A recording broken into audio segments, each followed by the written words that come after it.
Well, let's address the elephant in the room and why the vibe around the national team is so bad. Now, I'm not pinning blame on this player, but this whole thing was sparked with the disastrous exit to Jordan, and more specifically, we talk about Ping-Pong Gate, right? The elephant in the room is the beef, quote unquote, between Lee Kang-in and Son Heung-min. Steve, Jason, and I have let our views be known on social media pretty well, but I why saw, don't man. you, I saw. yeah, take Yeah. this time to just unload. I want to hear what you think about this ping pong gate, and let our viewers know your thoughts on it and what you think the KFA should be responsible for. So all this, like, I'm a root cause kind of guy. So when there's a problem, I like to have someone to kill. That makes sense. When there's a problem, I like to find somebody who's responsible. You know what I mean? Because like if and to get to the bottom of it, and if he's really responsible or not. You know what I mean? You look at this situation, and obviously the majority of the fandom, I think they kind of split into you're supporting Son Heung-min or you're protecting Lee Kang-in, or I guess the vast majority kind of went with Son Heung-min too, which understandable, I think. To me, the root cause of this is with the coaching staff. Under Paolo Bento, none of this happens. If Chung Hae-sung decided to be the interim head coach for these 2 games, none of this happens. Like, this does not happen. Under Paolo Bento, this does not happen. Under Shin Tae-yong, this does not happen. Look at how a football team operates. Most head coaches, I'm not going to say all, but most head coaches, they say, we'll have team dinner at 6 o'clock until 7. And it's just assumed that nobody leaves the room until 7 because that's considered a team dinner / meeting. That's when you're with your guys. But obviously, Klinsmann, it's been revealed that he didn't have any of that. He did not have any internal policies. He let his guys do whatever the hell they want. So when Kang-in is how old? Like 22, 23? He wanted to play some ping pong, man. Like, the guy wanted to play some ping pong, which he probably shouldn't have. You know what I mean? Like, he's with his brothers, man. Like, he's Korean. You know what I mean? Like, we kind of have to understand that too. Son Heung-min's like how much older than him? Almost like 10 years older than him, bro. Like, so when he tells you not to go play ping pong for another 30 minutes or so, I think it's probably better you stay there for another 30 minutes and then go play ping pong. I don't know if Kang-in tried to take a swing at Son. I don't know. I wasn't there, man. I didn't say there's no video of this. I don't know. Like, how do we know? Nobody knows this. If Kang-in really did try to punch Son Heung-min, though, that's, like, I might have reacted the same way, but that doesn't mean that's the right thing to do. I'm not going to criticize Son Heung-min because, like, it's just weird to do that. And I'm not going to criticize Lee Kang-in because the kid's 22. So it's not like he wanted to do anything crazy. The guy just wanted to play some ping pong. So it's ping pong, man. Like, come on. Like, what it's not like he wanted to leave the team hotel and go hang out outside and go drink. Like Lee Dong-guk did, I think, before. There you go. There you go. And that was like 4 oldest guys on the team that did this. And that was how long ago? Like 15 years ago. Suspend Kang-in for Thailand and suspend him for 6 months, as some people have said, or call him up. What do you think? What would you do? What do you think Kwang's going to do then? But suspend him for what? Like, what do you suspend him for? For going to play ping pong when Son Heung-min told him not to, or playing ping pong and like yelling? Like, what's the reason for a suspension? Do we even know what happened? You know what I mean? Like, does anyone even know what happened? Dude, it's just like so weird. Like, every one of these technical committee meetings, right? Like, they say, oh, like, on this day we're gonna have a technical, like, that in and of itself is funny to me. But like, after every single one of those meetings, like, all the reporters know, like, what they talked about. Like, how does that even happen? You know what that means? That means somebody's spilling all this, and the KFA cannot protect themselves. Like, they don't know they either don't know who's doing it or they don't care. I can't think of any other country this happens, where the journalists know exactly what happened in meetings of technical committees at a federation. This is an organization where they themselves, like, they can't trust each other. That's how broken they are. You can't really point finger at one person and be like, oh, this guy's the problem. You get rid of him, everything's going to be okay. That's not what this is, guys. Like, this is a relationship problem. Like, this is an institutional issue. So, Steve, despite the institutional, systematic problems that you mentioned, life goes on. We got to choose a manager by, May or July or June, they were saying? Firstly, if Hwang Sun-ong does well in these 2 Thailand games, and he secures Olympic qualification. Is there a chance that the KFA offers him a full-time position? That's my first question. Yeah. And the second question is, if not, who would you like to see, or what style of manager would you like to see come to Korea? So like, I'm gonna troll you guys. I'm gonna troll you guys, and I like it. I have this wild. I just have this gut feeling. I don't know if this is gonna go down this way, but I just have this gut feeling. If Korea wins these 2 games against Thailand in March, they're secure. They're booking their place in the next round of World Cup qualifying. Whatever games they have left in this round of qualifying pretty much becomes negligible. So whatever they have to play June, those 2 games matter even less than these 2 games. So if they do that with Hwang Sun-ong in March, and the under-23 team, I don't know if any of this happens. I don't know how likely this is, but let's say they book their place at the Olympics. I actually think there's a chance the KFA takes their time with hiring the head coach, which I don't think is a problem. I think they should do that. I think if that's what it comes down to hire a good, competent coach, you hold this out to September. Because the European leagues end in May, June. And some managers leave after that. So buy yourself some time. You want to hold this until September? I think that's totally fine. But I think KFA might do this for the wrong reasons. And this is not me reporting. This is just me gut feeling wise. I think there's a chance that they give another interim term to Hwang Sun-ong for June. Because those 2 games don't really matter. So they use those games to prepare for the Olympics. They use the under-23 players or I don't know how they're going to organize it, but I really think they might debate this, and they go to Olympics that way and get and prepare them that way, and that's their excuse for screwing up March for the under-23 team by hiring Hwang Sun-ong into this position. But in August, if Korea goes to the Olympics, and if they win a medal, if they win a medal, the next game for Korea, the full team is in September. They can line them up that way if they want to, and I would not be surprised if this is in their plans. I'm saying plan for lack of a better word, but you get what I'm saying. Because it's not that hard to read them, guys. Because you guys saw all their moves coming, right? As soon as we knew that Klinsmann was going, we knew what was happening. We knew exactly what was going to happen. And every step of the way, it's been what we predicted. I believe personally that Hwang Sun-ong has been plotting for the senior job for a while. And I think he eagerly took the interim. Yeah. So he's like, all right, let me spank that Thai booty, and then I'll go to the Olympics and I'll get a medal, and then I'll go to the KFA and be like, hey, I'm a faithful servant. If you don't give me the senior job, you're screwing me over. I think that's his master plan. I don't think Chung Mong-gyu has a master plan because I think he's very reactionary, but I think Hwang Sun-ong is a very, very smart individual to survive this long within this toxic organization. Hwang Sun-ong is a smart man. He's a very intelligent man. I don't know if I can say that I disagree with you because, his dream has been to be the head coach of the national team ever since he's retired. That's what he wanted to do. And at one point, man, when I was seeing him, with all that success that he was having with Pohang, seeing him on the come up with going through Busan, going to Pohang, enjoying that kind of success, I honestly thought he was going to be the manager one day, maybe after Hong Myung-bo, because this was back in 2014 we're talking about. And you know what people were saying back in those days when he was actually popular amongst the fan base? People were like, let's save him for the future because he's too precious for us. That was the public reaction back then. Let's save him. I still remember this article that was written by a journalist who I have tremendous amount of respect for. Chung is his name. I still remember that column. He was like, let's save him for future because right now the KFA is in a mess. We don't want him in that situation.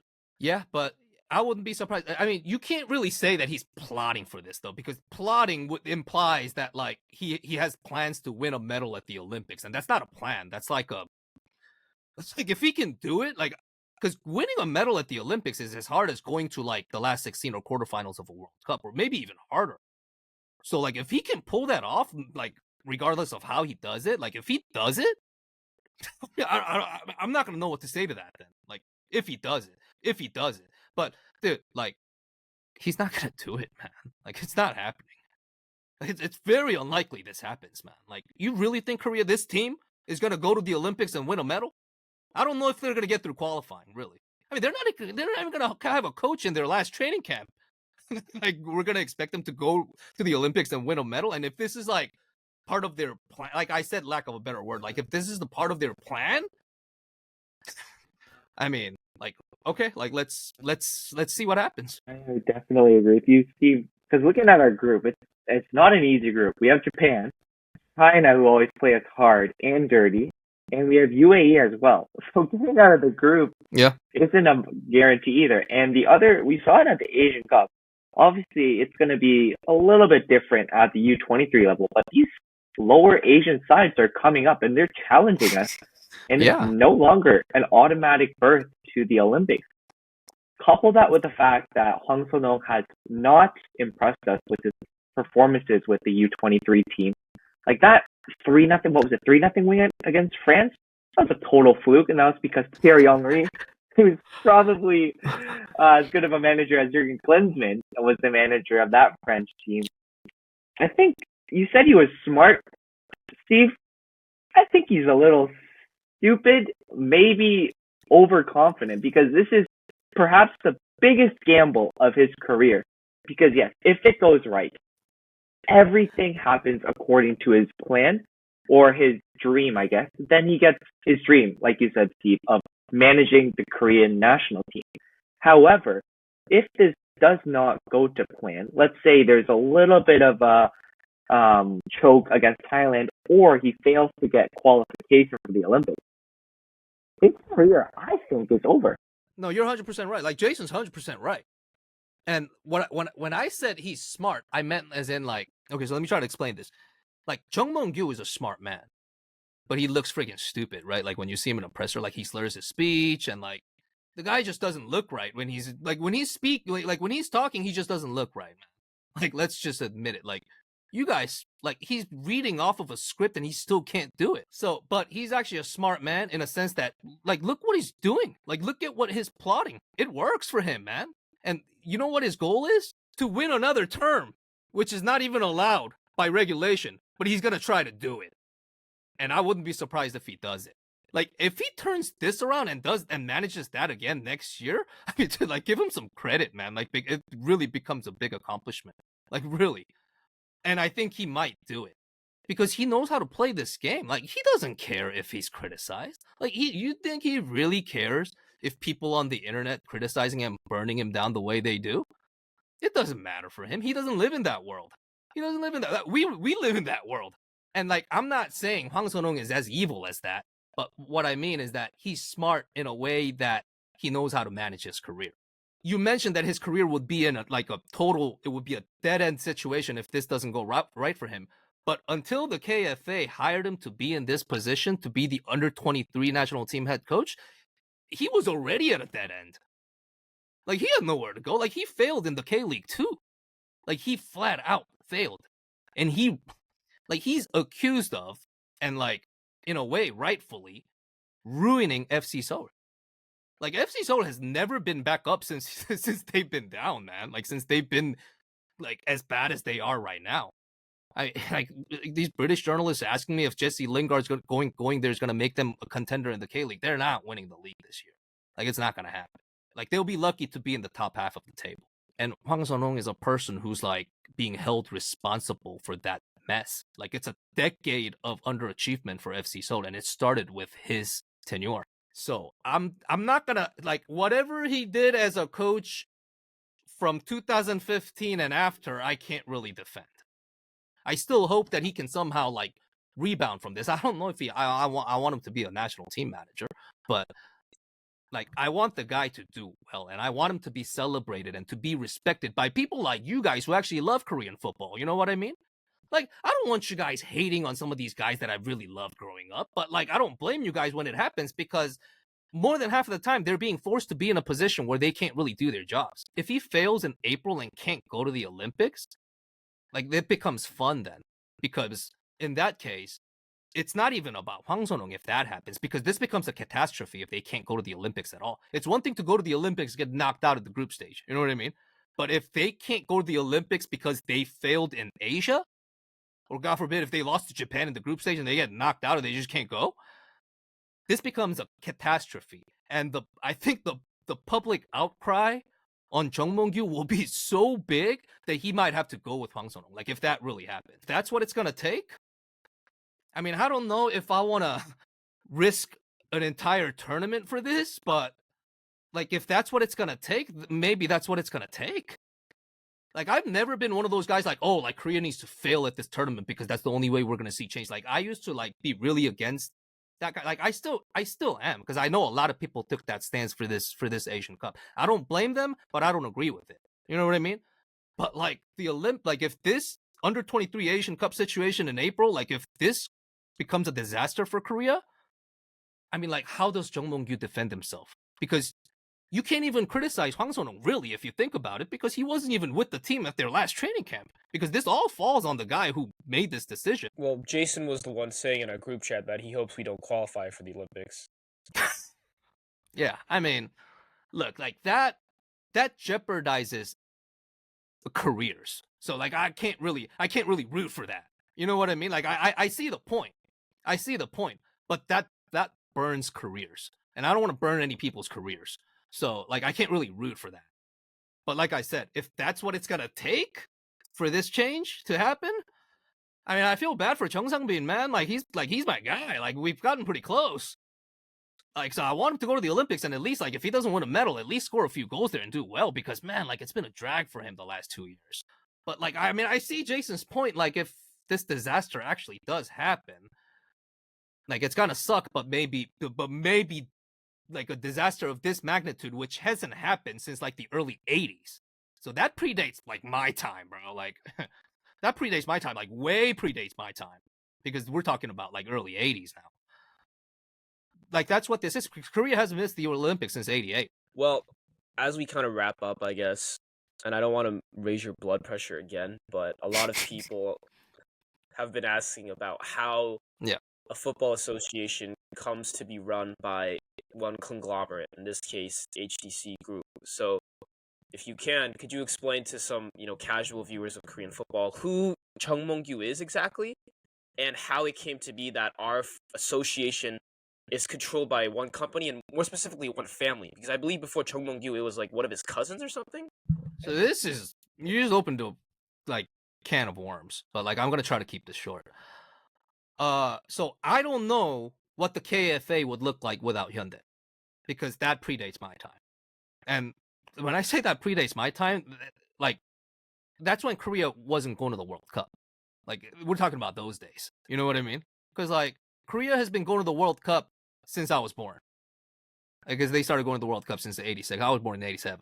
I don't know what it would look like, to be honest. And I can't confidently say that they can be, I say they, I don't even say he, that they can be replaced, because they haven't been there. Like, do you guys have an idea? Like, who would replace one of the presidents at Hyundai to run the KFA? You're gonna need you can't just be a great football mind. Like, you're gonna have to know how to do some politics. You're gonna have to be rich. So like who can you guys think of who can do that? Samsung ran their team into the ground. I wouldn't trust Lee Jae-young. He's got a host of legal problems. I mean, he would not he would not be putting himself in this position. I don't think so. Yeah. Yeah, so I can't really think of anybody. And maybe there's another way to kind of manage this. But I don't think the KFA is self-sustainable, especially with the financial situation that they're in right now with the new training base that they're building in Cheongju. Construction has been getting delayed time and time again. I don't know when that thing's going to get done. And it might not get done before the World Cup, guys. So I don't know where Korea's going to train when they play home games. The players themselves don't know. And like, especially like in this situation, like who will take that torch? Like, I don't even know if he's going to be replaced, but let's say he's being replaced, but like who's going to do it? I don't see a realistic candidate who could perform like that duty, because there's a very few, like who in Korea can replace Hyundai? Like which company can, we're not even talking about individuals. Like what company in Korea can replace Hyundai? Because Samsung can't do what Hyundai does. I mean, Hyundai can't do what Samsung does, but Hyundai is an irreplaceable, like, presence. I'm not saying we should all bow down and be like, but like, I'm just saying that's how big and influential they are. And they've been in charge of the KFA for over, what is it now, 4 decades? So, and you talked about Chung Mong-jun. Well, he was actually, like, unlike his little cousin, he was actually, like he knew how to talk. Like in pressers, like he was very charismatic. I mean, he's the one who brought World Cup to Korea in 2002. I mean, dude, that World Cup was supposed to go to Japan. Like, I'm not even gonna lie. Like, that World Cup was Japan's to take. And Chung Mong-gyu did his Korean magic and lobbied all these people, and he was able to bring half of it to Korea. That's really what the situation was. So he's actually, like, his contributions to Korean football, like, he deserves to be in the Hall of Fame. I'm not sure if I can say I respect the man because I don't know enough about him, because, like, it's not like I watched him as a player. He wasn't a player or a coach, so I don't know him. But, like, his contributions in terms of, like, the fact that he brought World Cup to Korea in 2000, that alone, like, you know, and he's the one who cut checks for Hiddink. And Hiddink pretty much was the revolution of Korean football. He changed everything. Like, without 2002, we might not even see Heung-min, because he was able to go to Germany with the KFA initiative that sent him to Europe. That whole initiative was inspired by 2002.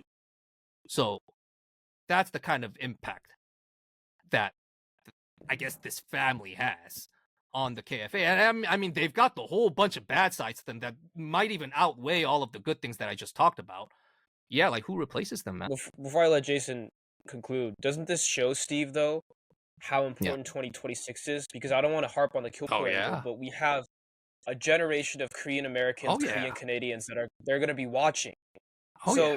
If we fuck this up, if we get embarrassed in the States, what does that do to our future pipeline of players? That's the worst case scenario for me. I'm curious what you guys think. It damages the growth of Korean football permanently. Like, I cannot stress how important this World Cup is for Korean football. I mean, that's why I say when people are like, oh, like, the only way we're gonna see the KFA change is if they just bomb a World Cup. Look, if you're Korea and you bomb a World Cup, you're bombing an industry. Like, you're bombing an industry. And if you bomb an industry, you're bombing 2-3 generations of people who could come through this. Like, seriously. And I don't know how serious that is to you, but that shit's serious to me. So, like, that shit's serious to me. So if they cannot afford to bomb a World Cup, especially at the back end of bombing this Asian Cup, because they bombed this Asian Cup, guys. Like, there's no other way to put it. Management standpoint, performance standpoint, they bombed the shit out of this Asian Cup. I was so disappointed during this tournament. Like, you know what? You know which game disappointed me the most? When I was the most sad at this tournament? When they went 2-2 draw with Jordan. I saw the way they played, and I was like, oh my God, this is not going to happen. Like, seriously. I mean, I was rooting for the guys, but I was like, oh my God. Like, this team, like, a team that plays like this cannot win a tournament. Like, that was what I was saying to myself. I didn't say it to anybody. But yeah, like, going back to this whole thing, like, 2026 is extremely important because this Asian Cup left a big damage on this team, both internally and on the outside. So if they cannot rebound, we're talking about a generation of players who've earned the kind of fame that no other footballers before their time have earned. And they've built this industry to being what it is now. Dude, I see young people in Korea, they're excited about pursuing career in football. Like, not as players. I'm talking about becoming a reporter, becoming whatever they want to be.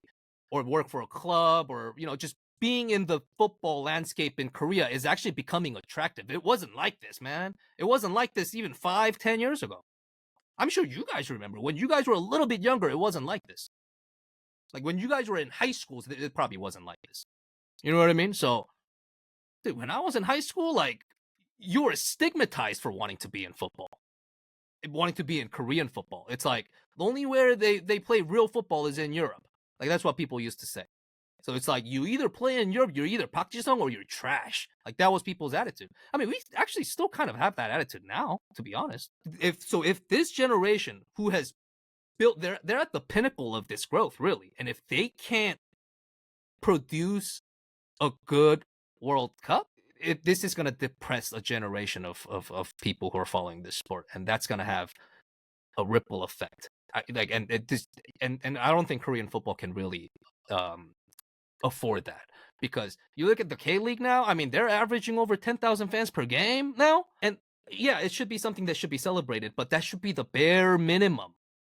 That should be the bare minimum. This is a growing league. Like, they should be able to double, triple that attendance if they want to be successful, if they have aspirations to become successful, and if Korean football has aspirations to maybe win a World Cup one day. Yeah, if they fail this 26 World Cup, yeah, it's not gonna look good. Like this will leave a permanent damage for the next, I don't know, 2, 3, even 4, 5 generations for Korean football. Listening to your podcast is one thing, but actually engaging with you and getting to ask you the questions is just truly, like I said when we started, a privilege. I know you do some incredible work with FIFA. Like you said, you were following Kang-in in his preseason with Minnesota. Where can our viewers and listeners find you? And do you have any cool upcoming projects? So I work through an agency. That's how I get to work with all these cool clients. Called Ganessa. It's a very nice agency based in Japan, providing opportunities for freelancers like myself. So yeah, I get to work with all these work for all these great clients like FIFA, Manchester City, Celtic, Borussia Dortmund, Wolverhampton. Yeah, it's been great, and it's been a blessing, really. I've been fortunate to do this. You could check us out, FIFA.com, the Korean edition. So just come on FIFA.com. You can come to the Korean edition and check us out there. We have a very exciting Maya Yoshida interview coming, Chung Sang-bin interview coming.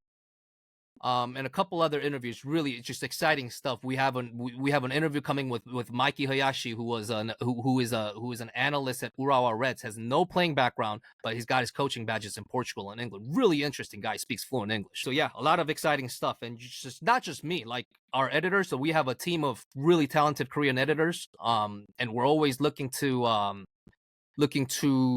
engage with people who are interested in working with us as well. I might actually get in touch with you guys about that. You guys can also check us out like on Naver. We all have like separate channels there. Like the Manchester City channel is on there. The Borussia Dortmund channel is on there. The Wolverhampton channel is on there. The Celtic channel it hasn't started that long ago, but it's there. So you can check my work out there, and also like some of our editors. You can check me out on Twitter. Real Steve Scores is my handle. My Instagram's pretty much for like friends and stuff like that, but I mean it's the same handle, Real Steve Scores, so you can check me out on there as well. Yeah, but I've just been fortunate enough to work for some really cool organizations. Like my 14 years with Goal was unbelievable. So like yeah, I've been lucky, man. It's been great. It's been a ride for sure. Well, you always know that you'll have a home with Fighting Stripes and Baby Ballers. I'm sure Appreciate our that, viewers man. would love to hear you come on again. Thank you guys so much for watching. Make sure to like and subscribe to our channel, and we'll catch you guys in the next one.